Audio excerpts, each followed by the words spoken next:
Olá, pessoal do oitavo ano, tudo bem com vocês? Espero que sim. Gente, agora finalizamos, depois de um longo período aí, os principais sistemas do corpo humano, certo?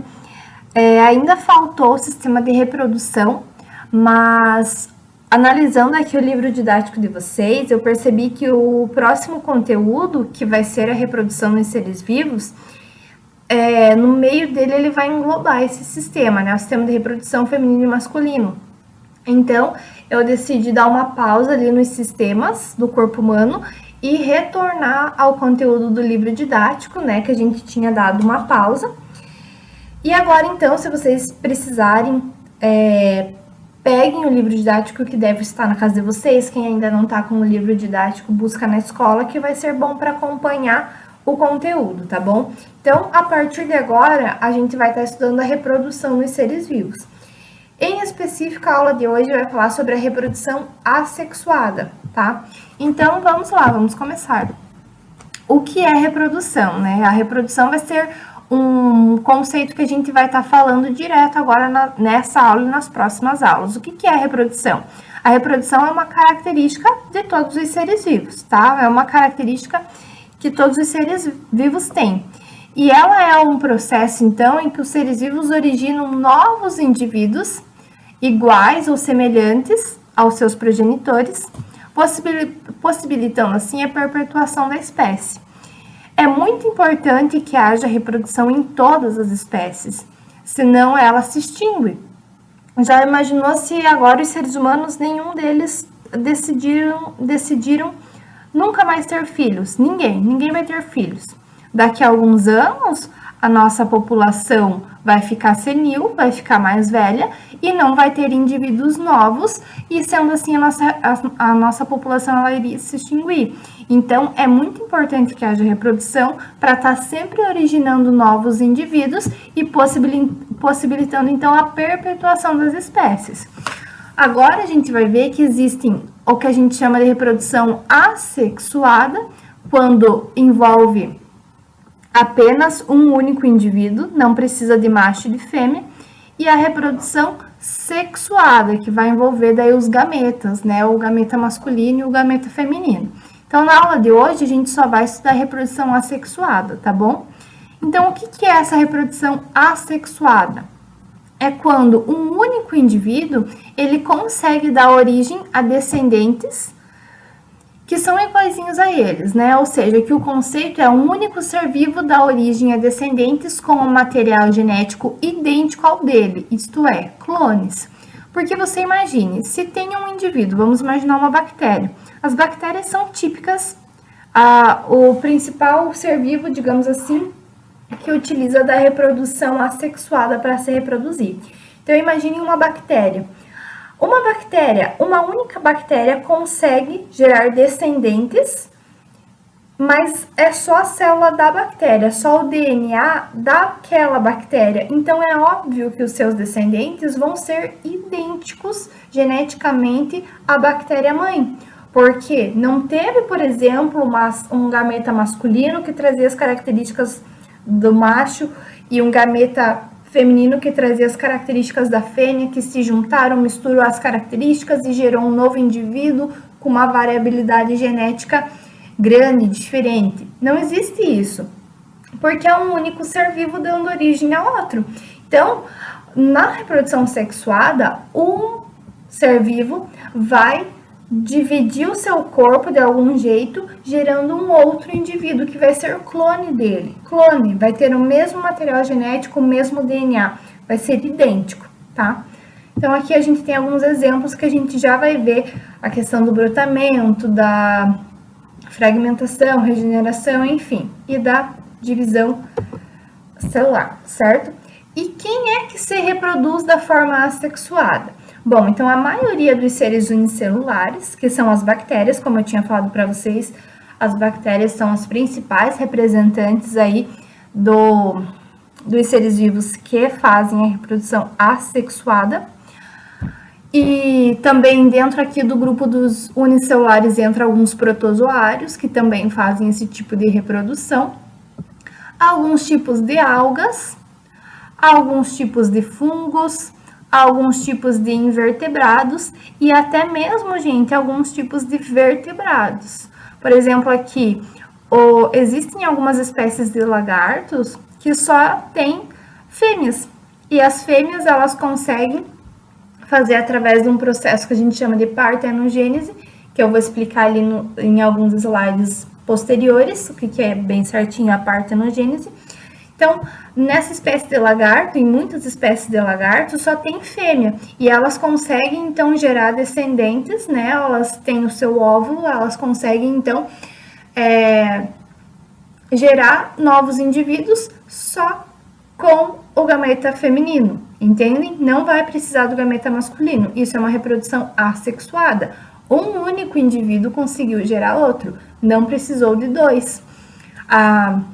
Às vezes a gente confunde muito a reprodução assexuada e a reprodução sexuada pensando no ato sexual, né? Mas não é bem isso, gente. Assexuada, olhem essa palavra aqui, assexuada. Deixa eu fazer uma coisa aqui. Ó, assexuada, olhem essa palavra. Opa. Aqui, assexuada. Quando você está estudando biologia e você se depara com uma palavra que tem o A na frente, normalmente esse A significa não, tá? Não. Não sexuada. Essa reprodução é uma forma que não é sexuada, ó. A significa não, tá? Então, quando a gente tem esse conceito na nossa mente, não sexuada, a gente acha que tá falando do ato sexual, né? Mas não, gente. Existe reprodução sexuada que não envolve sexo, por exemplo, dos peixes. Tem tanto macho quanto a fêmea. O macho libera os espermatozoides na água, a fêmea libera os óvulos, e lá na água, esses gametas, o espermatozoide e o óvulo, na água vão se encontrar e gerar fecundação. Então, percebam que não houve o sexo, né, o ato sexual.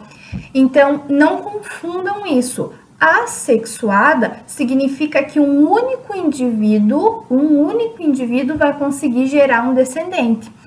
E reprodução sexuada significa que vai precisar de dois gametas, um feminino e um masculino, e não tem nada a ver com ato sexual, tá bom? E falando já nisso, aliás, aqui nos lagartos, alguns deles até simulam o ato sexual porque acaba gerando mais óvulos. E aí, quanto mais óvulos forem gerados, mais esse tipo de lagarto vai conseguir gerar lá os seus descendentes usando apenas os óvulos, né? Apenas de forma assexuada, gerar os seus descendentes. Então, é uma curiosidade bem legal saber que a maioria das espécies dos lagartos são apenas fêmeas, né? Claro, existem espécies que têm macho e fêmea, mas a maioria é só fêmea. Aliás, algumas cobras também conseguem fazer isso que o lagarto fez. Só com as células, os gametas femininos, gerar descendentes. Na maioria das cobras, aquelas víboras mesmo. Só que daí nas cobras já tem um problema, que, né, com estudos perceberam que quando acontece isso, os descendentes acabam morrendo muito mais cedo. Então, as cobras, na verdade, elas evitam fazer esse tipo de reprodução. Só se tiver mesmo escasso algum parceiro sexual, né, na natureza ou algo assim. E o objetivo de todo ser vivo é se reproduzir, tá, gente? Biologicamente, todo o objetivo de vida de um ser vivo, seja uma bactéria, um fungo, um protozoário, uma planta, um ser humano, um cachorro, um gato, todos eles têm uma única função biológica: perpetuar a espécie, sempre se reproduzir e não deixar a espécie se extinguir, tá? Então, por isso que quando a cobra, ela percebe que não tem parceiro sexual para ela acaba, então, fazendo essa partenogênese, mas geralmente, isso fica mais no grupo dos lagartos. E detalhe, gente, alguns desses que eu falei aqui para vocês, como fungo, invertebrados, enfim, eles não se reproduzem só de forma assexuada, tá? Eles também podem se reproduzir de forma sexuada. Isso depende muito, né? Por exemplo, alguns fungos, alguns invertebrados, eles conseguem se reproduzir dos dois jeitos, tá? Mas isso tudo era só curiosidade até agora. Nós vamos frisar apenas a reprodução assexuada, tá? Então vamos lá, agora a gente vai estudar alguns tipos de reprodução assexuada. O primeiro tipo que a gente vai ver é a divisão celular. A divisão celular é a típica, digamos assim, das reproduções assexuadas. Normalmente acontece com com bactérias e alguns protozoários. Quando a gente está falando em divisão celular de bactérias, é a divisão binária. Quando a gente está falando de divisão celular de alguns fungos unicelulares, de alguns protozoários, é em forma de mitose. Qual que é a diferença? Não tem muita diferença, gente. A mitose, ela vai ser por exemplo, o nosso corpo mesmo, ele faz mitose. As células da nossa pele, elas precisam se regenerar, sempre está nascendo célula nova, né? Enquanto algumas morrem, outras células nascem. E como é que nasce? Através de mitose, onde uma célula nossa, ela se multiplica, divide lá o seu DNA, todas as coisas, e gera uma célula idêntica a ela. Então, isso aqui vai acontecer em protozoários, em fungos unicelulares, tá? E a divisão binária também vai ser assim. Quando tem uma bactéria, a célula mãe lá, uma célula, ela vai percebe, né, que ela tem que se reproduzir. Aí, como que ela faz? Ela começa a aumentar o seu tamanho, as suas dimensões, elas ficam o dobro do seu tamanho usual. Então, ela se divide ao meio, gerando duas células filhas, né? Ou seja, uma célula que era a célula original, entre aspas, ela acaba se dividindo no meio e gerando outra. Então, a divisão binária é isso, uma célula, né, se dividiu no meio e gerou outra, que daí, no caso, acaba virando duas células filhas, né, não tem mais a célula mãe. E o DNA delas vai ser idêntico, então elas são clones, geneticamente clones, tá?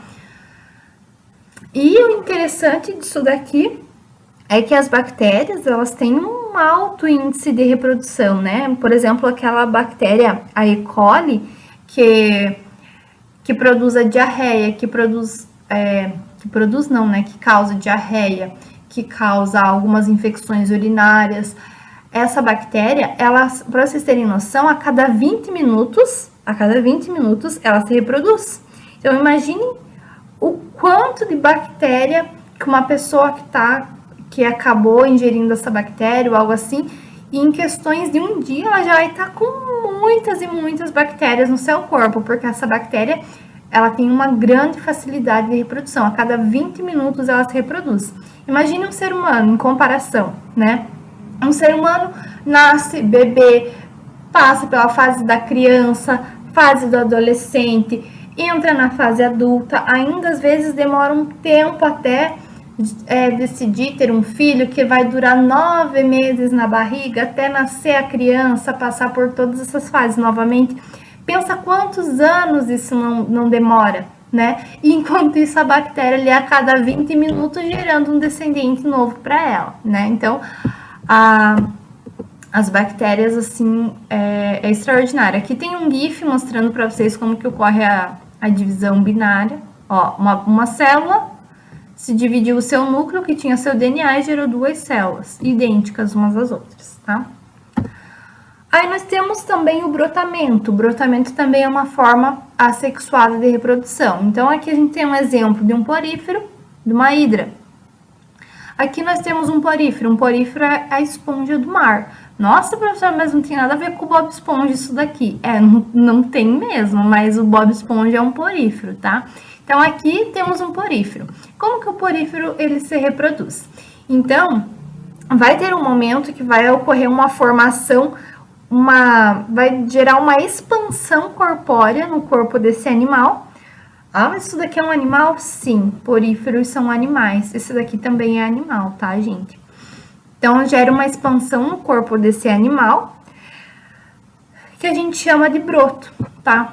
Esse broto ele vai crescendo até chegar a um determinado tempo que ele pode cair no substrato e se desenvolver em uma nova esponja, crescer como uma esponja independente, ou permanece aqui grudadinho nessa outra esponja e forma o que a gente chama de colônias, tá? Aqui é a mesma coisa, uma hidra, houve uma expansão corporal que vai crescendo até se formar um broto, que quando cai aqui no substrato, nasce um novo indivíduo. Produção de esporos. Então, por exemplo, o fungo do queijo, o fungo que faz o queijo, e também tem algumas espécies de algas que se reproduzem desse jeito. Eles formam esporos que, quando são liberados, eles dão origem a outros fungos. Então, olhem só o fungo do queijo, né? Então, essa região aqui, ó, deixa eu pegar minha caneta. Essa região aqui, opa, tá difícil. Essa região aqui, ela produz esporos e esses pontinhos vermelhos aqui, estão vendo, ó, 1, 2, aqui outro, ó, todos esses pontinhos aqui, eles são esporos. Então, na medida que essa estrutura aqui, ela vai gerando esporos, esses esporos vão caindo, né, sendo liberados do corpo desse fungo e dão origem aí a novos clones dos seus progenitores, né? Por que clones? Porque um único indivíduo, esse único fungo aqui, produziu um esporo com o seu DNA, não tinha junção de outro fungo, produziu os esporos, e os esporos, quando liberados, vão dar origem a novos fungos com o mesmo DNA, né? Que foi herdado do fungo progenitor, tá? Fragmentação. Gente, fragmentação também é um tipo de reprodução assexuada. A fragmentação, ela ocorre quando há uma separação da parte do corpo do organismo e com o tempo, ó, aqui, por exemplo, nós temos uma esponja do mar. Houve um corte, houve um fragmento nessa esponja. Então, o que é essa fragmentação? Perceba que cada um das partes vai criar, né, vai regenerar, vai se desenvolver, vai, digamos assim, vai regenerar a parte que faltava e cada uma das partes vai gerar um novo indivíduo. Então, a esponja do mar tem essa capacidade de, quando ela é fragmentada, ela consegue gerar novos indivíduos. Outros animais também têm essa possibilidade, por exemplo, esponjas do mar também conseguem essa regeneração, tá? Então, é uma coisa bem importante, né? Coisa que não acontece no ser humano, por exemplo, quando ocorre, né, infelizmente, e às vezes acontece de alguém ter que amputar um membro, aquele membro nunca mais cresce, nunca mais regenera, né? Diferente desses animais aqui, que é a esponja do mar. Aí nós temos também a regeneração. A regeneração é quando apenas alguma partezinha do corpo do animal foi cortada e aquela parte é regenerada, podendo, em alguns casos, a parte que sobrou, digamos assim, formar um outro ser vivo, né? Que é o caso das planárias. As planárias, então, elas também têm essa capacidade de regeneração e as partes que foram cortadas dela conseguem se regenerar em novos indivíduos, tá? Mas a regeneração em si,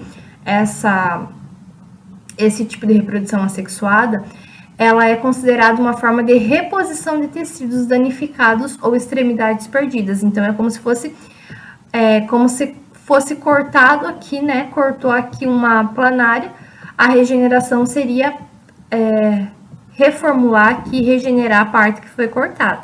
Mas, em alguns animais, a parte que sobrou pode gerar um novo ser vivo, como é o caso das planárias, tá? É muito parecido com a fragmentação, né? Só que a fragmentação a intenção é gerar dois indivíduos, digamos assim, e a regeneração é regenerar o tecido danificado ou a extremidade perdida.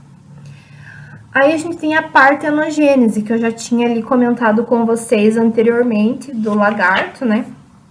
A paternogênese também, ela é muito conhecida nas abelhas. Vocês já devem ter ouvido falar, né, que as abelhas, as formigas, tem lá a rainha, e essa rainha, ela dá origem, então, à colônia inteira, certo? Por exemplo, as operárias, elas não têm capacidade de gerar descendentes, apenas a rainha. E como que funciona, então, essa questão da paternogênese? Ela é um processo pelo qual o organismo se desenvolve a partir de uma célula reprodutiva feminina. Não, vou pegar outro aqui. Ó, célula reprodutiva feminina, tá? Isso é paternogênese. Lembra que eu falei dos lagartos? Tinha alguns lagartos que tem espécies de lagartos que só tem fêmea. E a fêmea consegue, com o seu óvulo, gerar um novo descendente, só com aquele óvulo. Então, por exemplo, aqui, no caso das abelhas, o zangão, que a gente chama, o zangão é o macho da colônia, né? E o zangão, ele nasce, sabe como? Só através do óvulo da rainha. Então, o zangão, mesmo sendo macho, ele tem o óvulo da rainha e ele, ó, só o óvulo da rainha já nasce um zangão, tá vendo aqui? E agora as operárias, por exemplo, que são a maioria das abelhinhas lá de uma colmeia, as operárias, elas são a junção daí do óvulo da rainha mais o espermatozoide do zangão. Ah, mas esse zangão surgiu da onde? Surgiu lá só do óvulo da rainha, tá? Pro zangão surgir, não precisa ter espermatozoide, não precisa ter gameta masculino. Isso que é o interessante, isso é paternogênese. É quando o indivíduo se forma a partir de uma única célula reprodutiva feminina. Não precisa do gameta masculino para nascer, digamos assim, tá? Isso é paternogênese. Aí nós temos também a reprodução assexuada nas plantas. A reprodução assexuada nas plantas é muito utilizada, inclusive na questão da agricultura, na questão da jardinagem. A pessoa que tem conhecimento de como nasce uma planta, como que pega uma muda, ela consegue, assim, fazer um monte de coisa que ela quer através de um método artificial, né, uma seleção artificial humana. Ela consegue selecionar, digamos, essa fruta aqui, esse pé de laranja dá uma laranja doce. E então só vamos pegar dessa laranja aqui para plantar só para gerar laranjas doces. Entendem o que eu quero dizer? O ser humano, ele tem essa capacidade de selecionar de forma artificial as características que ele quer na planta. E eles utilizam muito dessa reprodução assexuada para fazer isso. Então, vamos lá. Para começar, a reprodução assexuada das plantas, ela tem a ver com o desenvolvimento das gemas. O que é isso? Desenvolvimento das gemas. São regiões da planta que apresentam células com capacidade de divisão celular. Como eu tinha falado para vocês da nossa pele, a nossa pele, na medida que algumas células vão morrendo, outras têm que ser repostas, né? Então, as células se dividem, fazem a divisão celular através de mitose. Então, nas plantas também as plantas também têm essa capacidade. Então, elas se dividem, né? Existem regiões que vão ter uma grande capacidade dessa divisão, que pode ser tanto as folhas, quanto as raízes, quanto o caule, né? E aí a gente pega essas partes específicas da planta que tem essa grande capacidade de divisão celular e planta elas. E quais partes são essas? São os estolões, os rizomas e as plântulas. Então, os estolões, eles se originam das gemas presentes nos caules aéreos, por exemplo, o caule do morango, né? Vocês já viram que ele é rasteiro, da abóbora também é rasteiro. O que mais? Melancia também é rasteiro. Então, esse estolão aqui é o caule da planta, né? Que ao ser tocado no chão, quando você acaba tocando esse caule no chão, ele tem a capacidade de desenvolver raiz. Aí nós também temos os rizomas. Os rizomas, eles apresentam células desculpa, apresentam gemas nos caules subterrâneos, né? Rizomas, por exemplo, uma samambaia. A samambaia ela tem um rizoma, que é como se fosse um caule subterrâneo. Às vezes a gente até confunde com raiz mesmo, mas não é um caule. Então, essa parte ali, ela consegue se desenvolver em ramos de raízes, originando novas plantas. E por fim, nós temos as plântulas, que são formadas de gemas que se desenvolvem das raízes e de folhas, e aí elas conseguem dar origem, então, a uma nova planta, tá? Sabendo disso, o ser humano criou métodos artificiais de reprodução assexuada em plantas. As mais comuns são a estaquia, merguilha e enxertia.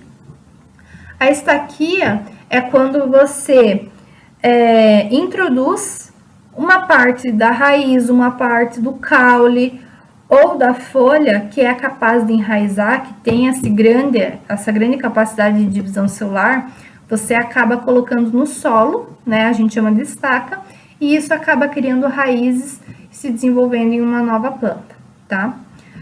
Exemplo disso, rosas, né? Quando você quer plantar rosas, você pega lá um pedaço do caule e coloca na terra. Aquele pedaço do caule vai desenvolver as raízes e vai se originar em uma nova rosa, né? Porque de forma assexuada, porque a gente precisou só de uma planta, só de um pedaço da planta da rosa, não precisou de um gameta feminino nem masculino. Vocês estão captando essa ideia? Isso é reprodução assexuada, tudo que eu tô falando aqui. Nós temos também a merguilha. A merguilha é muito utilizada em cultivo de figueira e videira. Quando você pega uma parte do caule e enterra essa parte do caule aqui, depois de um tempo vai também desenvolver em raízes e tudo mais, e gerar uma nova planta. Aí é só cortar aqui e separar as duas, né? Isso é merguilha. E a enxertia? A enxertia é muito utilizado em cultivo de laranja, de tangerina, de tomate. É quando você pega um pedaço de uma planta e enxerta, é igual um enxerto de cirurgia, né? Quando ocorre uma queimadura, às vezes queimou a perna, grave, né? Tem que pegar um pedaço, fazer um enxerto, pegar um pedaço de pele de outra parte do teu corpo e enxertar naquela parte da cirurgia. Às vezes até é de outra pessoa, às vezes até é de porco, né? Existe um monte de enxerto. Então, o que é esse enxerto aqui nas plantas? É pegar um pedaço de uma planta e enxertar pedaços aqui, por exemplo, ó, pegou essa parte aqui do tronco que vai estar a raiz, né? Aí pega aqui os galhos da laranjeira, da pessegueira, enfim, e enxerta aqui até se desenvolver numa nova planta, tá? E quais são as vantagens e as desvantagens da reprodução assexuada? Gente, as vantagens é que gera um grande número de descendentes em pouco tempo. Igual eu falei lá para vocês da bactéria, né? A cada 20 minutos ela tá lá se reproduzindo, já pensou? Então, é uma grande vantagem isso, gerar um grande número de descendentes em pouco tempo. Seres vivos que originam poucos seres vivos e demoram muito para gerar esse descendente, eles acabam tendo que fazer o cuidado parental, né? Para conseguir fazer com que esse descendente ele sobreviva até a fase adulta e também se reproduza. Porque, por exemplo, um elefante, né, um ser humano, olha quanto tempo dura a gestação para nascer apenas um descendente, né? Às vezes dois, né? No caso do ser humano, 3, enfim, mas na maioria das vezes um. Aí, demorou lá 9 meses. Já pensou se a mãe simplesmente não tivesse o cuidado materno de cuidar dessa criança até a fase adulta, né? A maioria das vezes, essa criança ia morrer de fome, ia morrer de frio, e daí ia ter adiantado todo aquele tempo de gestação. Se o descendente morreu, não passou os genes adiante, não passou o DNA adiante, né? Claro, falando da função biológica de todo ser vivo, que é se reproduzir. Não ia adiantar, né? Então, uma grande vantagem da reprodução assexuada é que gera um grande número de descendentes em pouco tempo. Então, se algum não sobreviver, não vai fazer diferença, porque o gene já foi, o DNA já foi muito produzido em outros seres vivos que foi se reproduzindo, certo? Outra vantagem é que isso gera uma ausência de variabilidade genética. Por que uma ausência de variabilidade genética?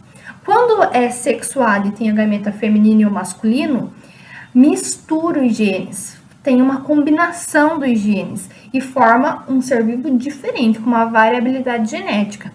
No caso da assexuada, nunca vai ter essa variabilidade genética, vai ser sempre idêntico à célula-mãe ou a planta-mãe, enfim, sempre idêntico, vai ser clone. Isso é vantajoso em ambientes que ocorrem poucas mudanças, por exemplo, na agricultura, né, numa lavoura ou uma coisa assim. É pouquíssimas mudanças que vão acontecer ali naquela lavoura, é sempre a mesma coisa. Então, isso é um fator positivo, porque o agricultor ele consegue selecionar qual cana dá mais açúcar, a banana que não vai ter a semente. Sabia que originalmente a banana tinha semente grande? Aí foi em algum pé de banana teve uma mutação e aí não nasceu semente naquela planta, só o fruto. Aí a pessoa, dono desse pé de banana, pensou assim: nossa, gente, olha que coisa boa, não precisa nem tirar semente para comer. Ó, vizinho, eu tenho um pé de banana que não tem semente. Ah, me dá então uma muda, né? Pegou lá um pedaço do caule, da raiz da folha e deu para o vizinho. O vizinho também plantou. O pé era idêntico à planta-mãe, né? Foi de forma assexuada, então também nasceu sem semente. E assim foi disseminando a banana sem semente até que hoje praticamente só tem banana sem semente, né? Então isso é uma coisa boa na agricultura. Entretanto, é uma grande desvantagem quando esse ser vivo está num ambiente que ocorre muita mudança. Por exemplo, na natureza. Na natureza tem predador, tem de tudo, tem seca, tem muita chuva, tem queimada, enfim, tem de tudo.